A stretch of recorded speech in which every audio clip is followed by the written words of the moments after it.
Hello, today I'm in Opel Zafira. In this video I'll show you how to change units.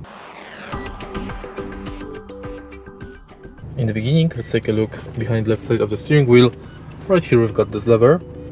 Firstly, twist this part of the lever until you see unit. Now, press the button on the top and select between unit 1, 2 and 3. To confirm, again press this button.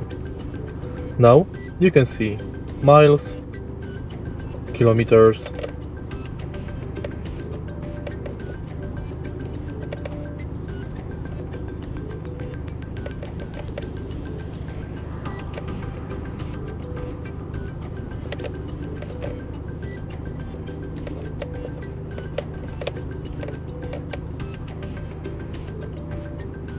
and that's it. If you find this video helpful, please leave a like, comment and subscribe.